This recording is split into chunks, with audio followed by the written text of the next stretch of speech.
Hello, my friend, and welcome back to the Live Label Free podcast. First of all, I just want to say thank you from the bottom of my heart to everyone who bought a copy of Rainbow Girl.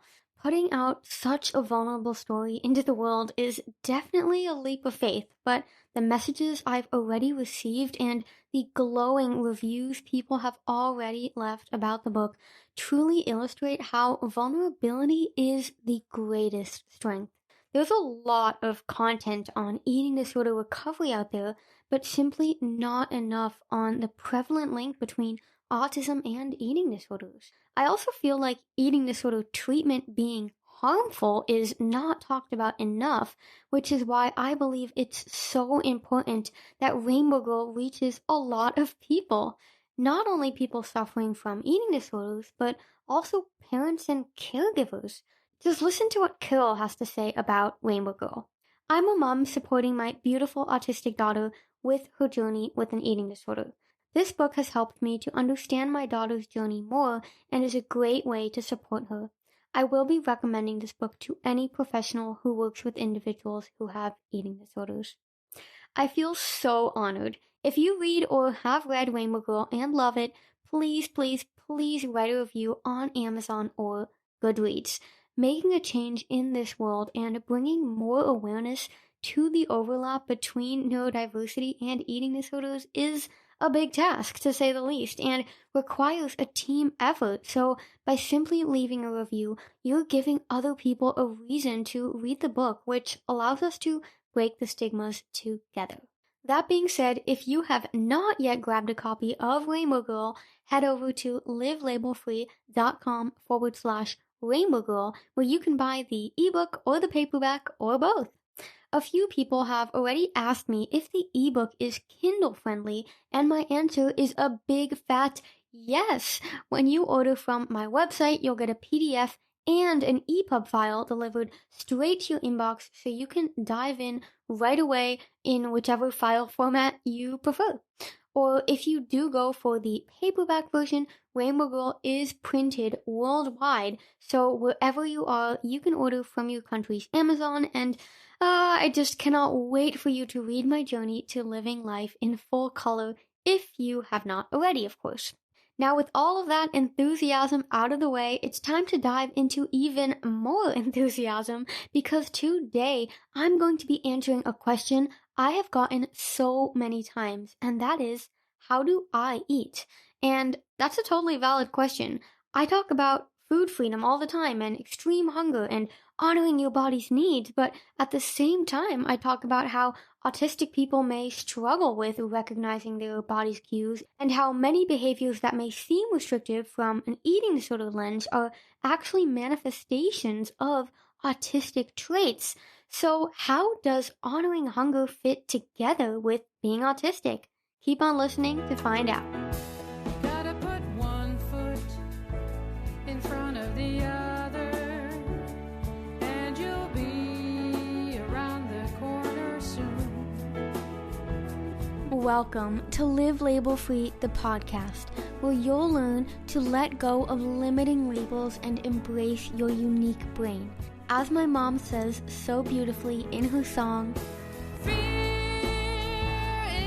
is a heavy load to carry. which is why on this podcast, you'll learn the scientific links between neurodiversity and eating disorders, giving you a deeper understanding of how you can face your fears and become truly free. Together, you and me, we will keep putting One foot in front of the other. I've been thinking for a long time about how I would start off this episode, and the truth is that I don't really know where to start. However, when I was in a similar position while writing my book, there was this one mantra by Ernest Hemingway that always motivated me to take the first step, and that is, all you have to do is write one true sentence. Write the truest sentence that you know. So in this case, I'm obviously going to say the true sentence, and the first words that come to mind are that I didn't know how to eat without a meal plan for a very long time. As I write in Rainbow Girl, My eating habits since my youngest years were governed by structure and by routine.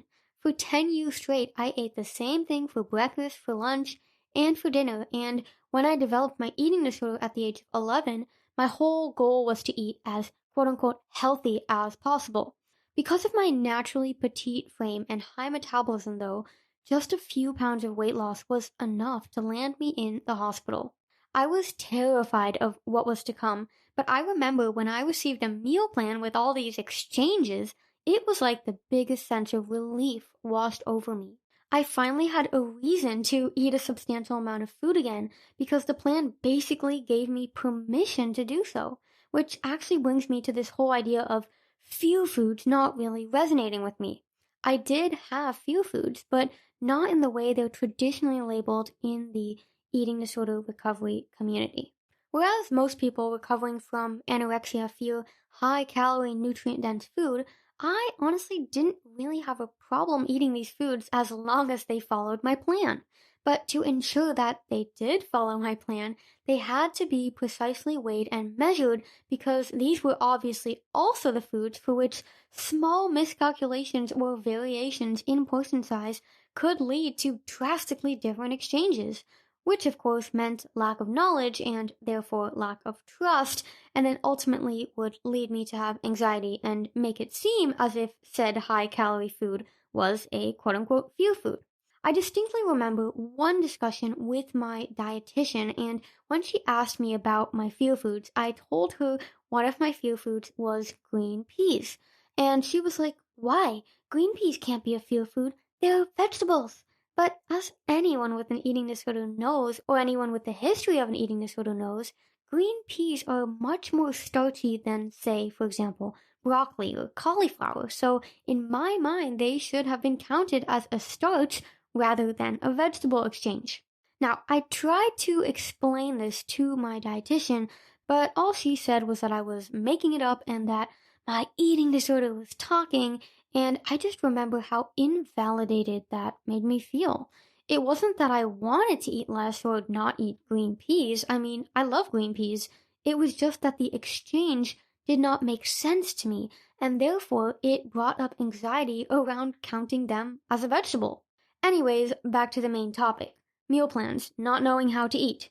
Even though there were some examples of foods counting as certain exchanges that I felt I had to be extra cautious around, like I just mentioned, my meal plan was my lifeboat for well over 7 years. It gave me a reason to eat, which, now that I think about it, makes total sense from an autistic perspective. I never do anything without reason, and I know that most autistic people listening to this will resonate with that. We approach everything in such a logical manner. We do our research, we weigh our options, no pun intended, and then we draw a conclusion based on the results. Whereas this approach has contributed to many scientific breakthroughs from our autistic friends such as Albert Einstein, Isaac Newton, and Charles Darwin, this thinking style can also be the Achilles heel of autistic people who go on to develop eating disorders. In my case, this need for things needing to make sense and only taking action when I could somehow justify my action through logical reasoning made eating without some kind of structure or routine near impossible. On top of that, and I've talked about this before, neurodivergent people tend to lack interoceptive awareness. Interoception is the sense through which you monitor the inner state of your body, meaning it's responsible for telling you whether you're hungry or thirsty, too hot or too cold, whether you're tired or energetic. You get the idea. So, when Instagram influencers or healthcare professionals tell you to rate your hunger on a scale from 1 to 10 or listen to your body and honor your hunger, what they're actually saying is to interpret your interoceptive awareness. But how can you eat when you're hungry and stop when you're full if you're unable to recognize these cues? That's right.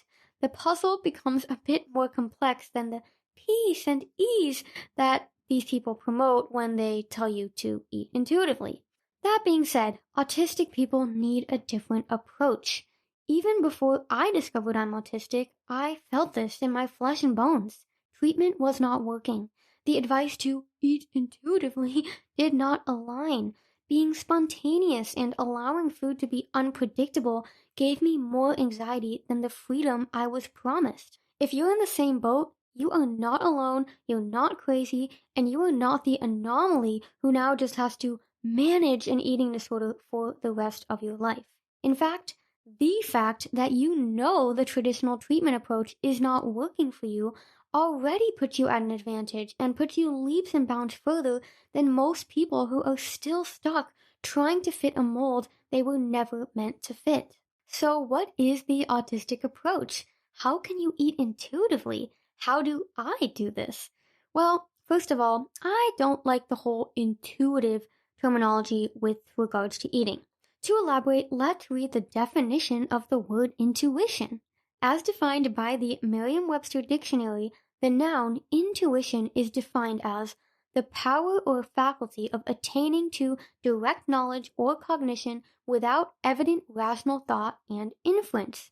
Now, as I mentioned earlier, autistic people are incredibly logical. We are always using evident rational thought and inference, which makes us so detail-oriented and creative. But as you can conclude from the definition of intuition, we simply cannot be intuitive if our brains work in a completely different fashion. And actually, it's not just our brains that have an impact on this inability to understand and interpret inner cues. The state of your nervous system also plays a huge role. The term nervous system is an umbrella term for several subsystems. It can be broken down into the central nervous system and the peripheral nervous system. The central nervous system consists of the brain and spinal cord and is responsible for interpreting incoming information, formulating appropriate reactions, and sending responses to the appropriate systems within the body. The peripheral nervous system, on the other hand, is made up of nerves that branch off from the spinal cord and extend to all parts of the body.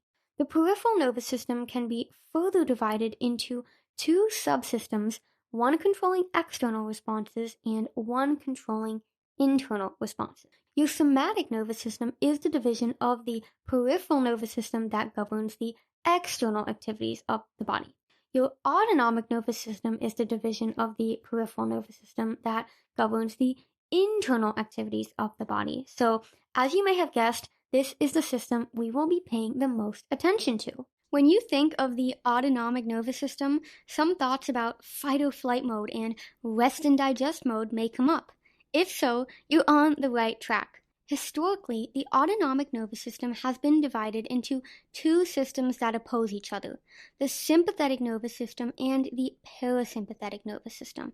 The sympathetic nervous system is associated with fight or flight behaviors, and the parasympathetic nervous system is associated with growth, healing, and restoration. Although this paired antagonistic model of the autonomic nervous system is highly prevalent in most textbooks and forms of health education, it fails to explain several aspects of human biology. A much richer and all-encompassing explanation lies in the polyvagal theory, a model of the autonomic nervous system created by the psychiatrist and neuroscientist Stephen Porges.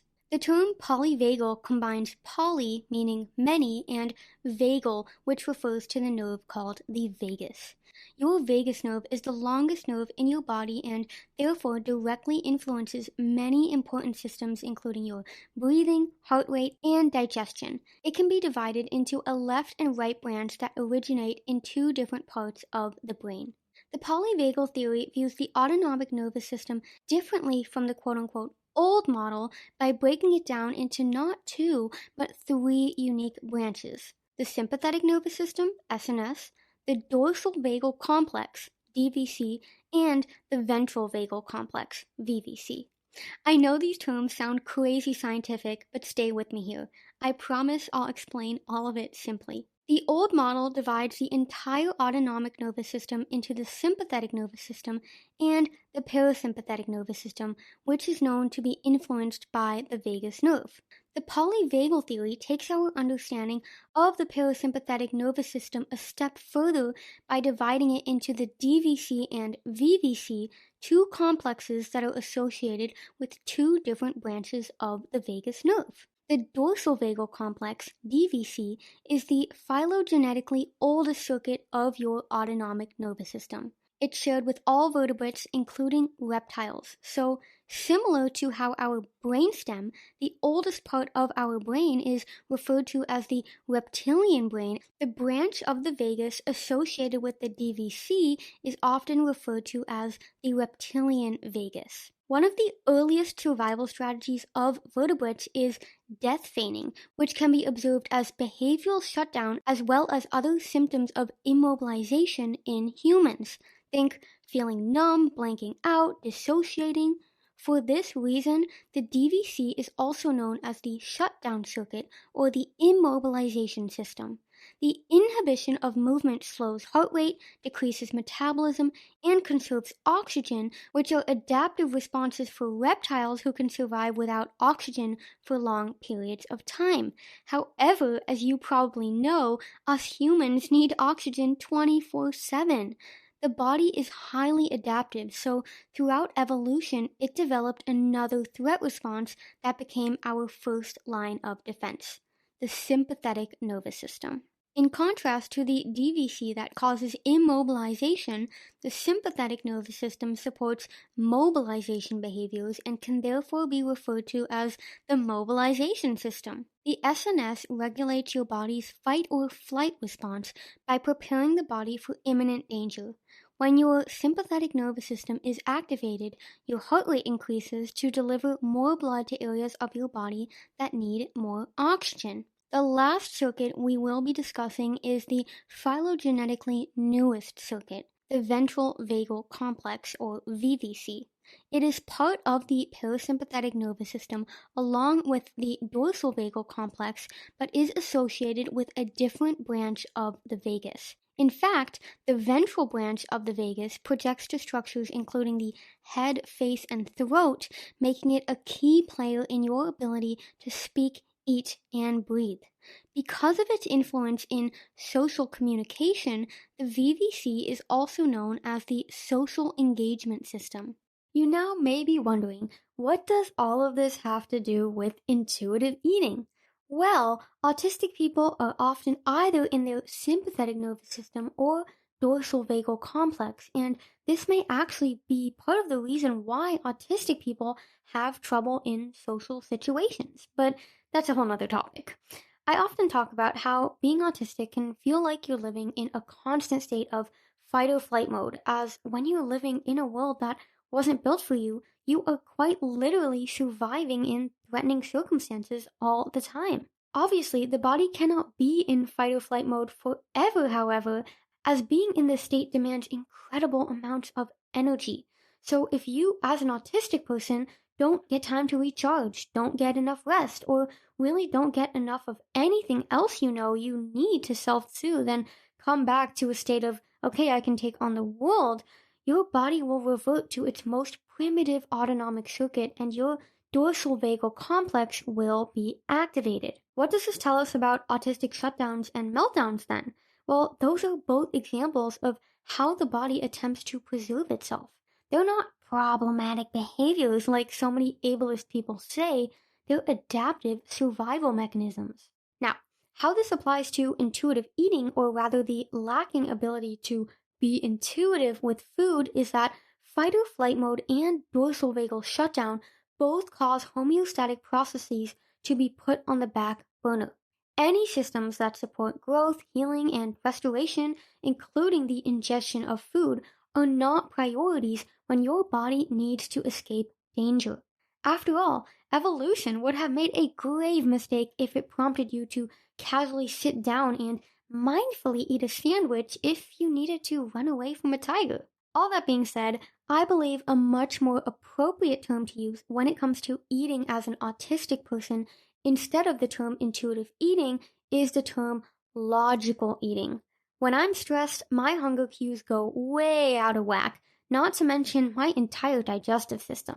If I followed the whole, oh, I'm going to rate my hunger on a scale from 1 to 10, and I'm going to eat until I'm comfortably full all the time, I would probably not even be alive right now.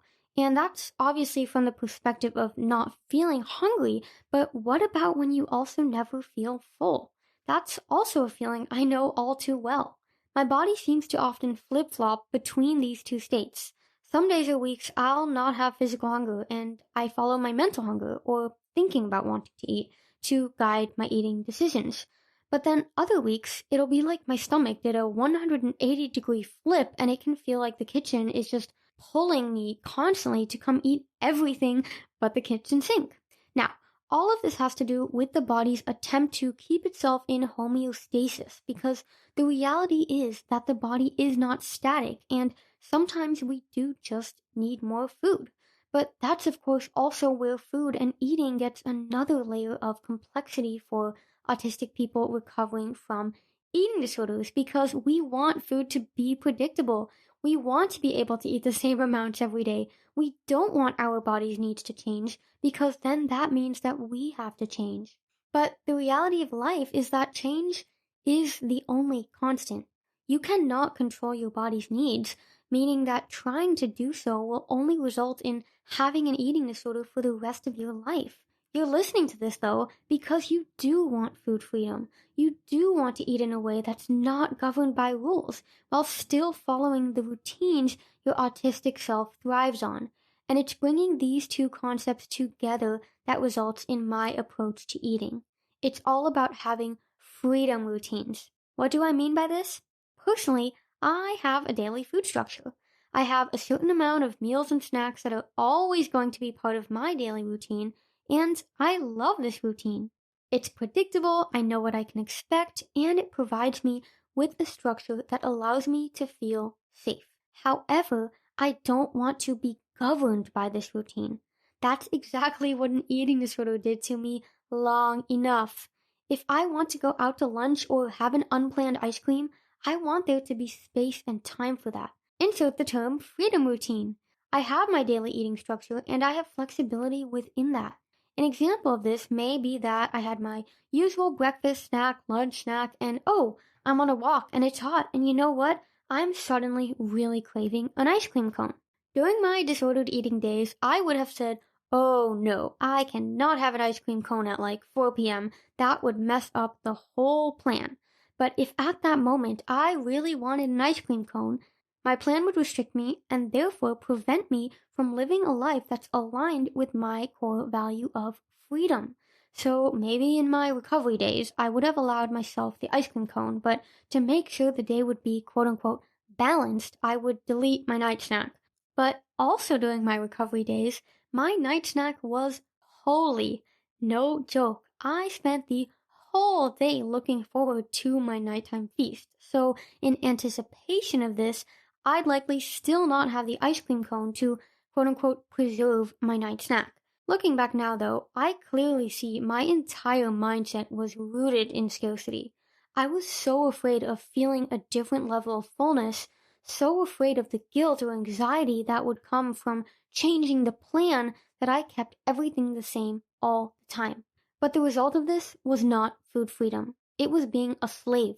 So I knew that if I wanted freedom, even if that was my own unique version of it, I had to stop enslaving myself to the rules.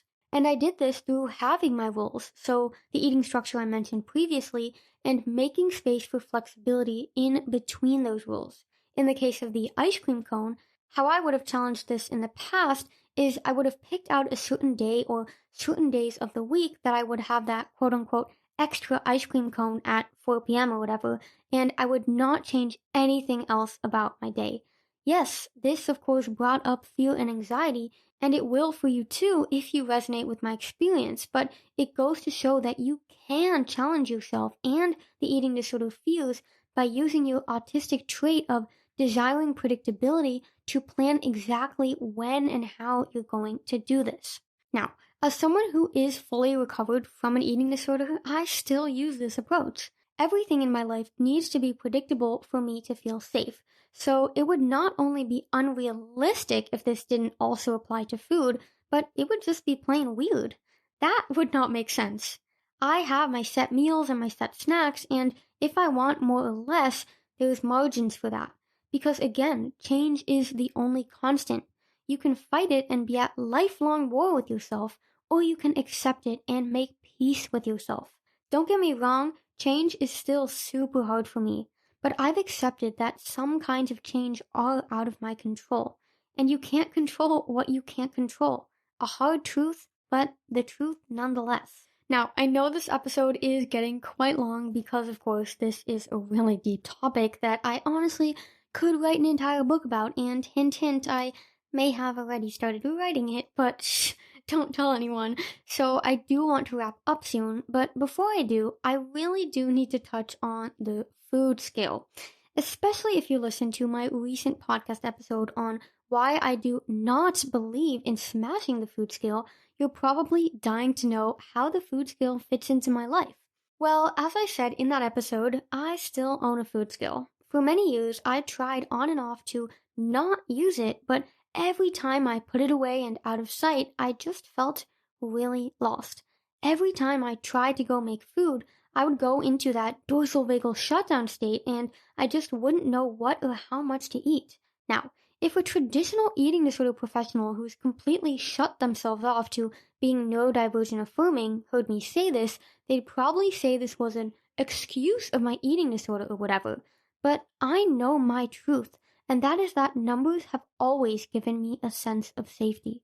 Knowing what time something starts, when it's going to end, doing certain tasks at certain times, constantly counting things in my head, this has been my life since I remember having a conscious thought.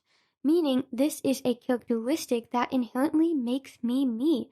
So I'm not going to fight it. In fact, I embrace it. I was talking about the food scale a few weeks ago with one of my clients actually, and she so eloquently explained how a food scale can fit into the life of an autistic person.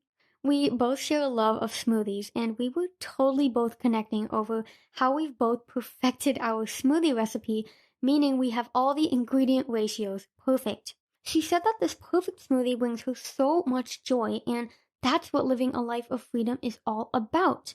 However, if she didn't use her food scale to get the perfect ratio, she may not get the ratios right, and therefore her smoothie wouldn't be as good.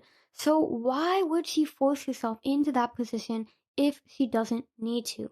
Well, that's why she won't. She doesn't need to force herself into that position. She knows her truth and owns it, just like I know mine and own it. And deep down, you know yours. Now go own it.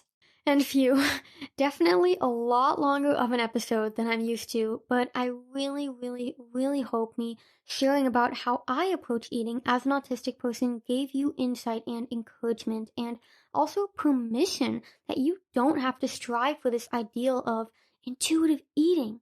It's okay to approach eating like you do everything else, which is logically. We all have to eat every day for the rest of our lives, so you might as well make the experience as peaceful as you can. If you want more guidance on how to create your own logical eating structure, schedule a consultation call for one-on-one coaching by visiting the link livelabelfree.com/schedule. And if you mention that you scheduled this call after listening to this specific episode, I'll even send you a free copy of my cookbook, Nourishing Neurodiversity, which contains some perfect smoothie recipes, if I do say so myself. And lastly, do grab yourself a copy of Rainbow Girl if you haven't already. It's given me so much joy to hear what an impact it's been making on so many people. So I would love to hear what you think when you read it. I hope to hear from you soon, my friend, and otherwise, I'll chat with you in the next episode. Bye-bye for now. Just one foot in front of the other, and you'll see around the corner soon. This podcast has been recorded by your host, Liv. This podcast has been edited by my small but mighty Live Label Free team, and the beautiful song One Foot in Front of the Other that you are now listening to was written and recorded by my beautiful mom, Louise Alexandra. I am so grateful for my team and everyone who supports Live Label Free. Together, we are always stronger.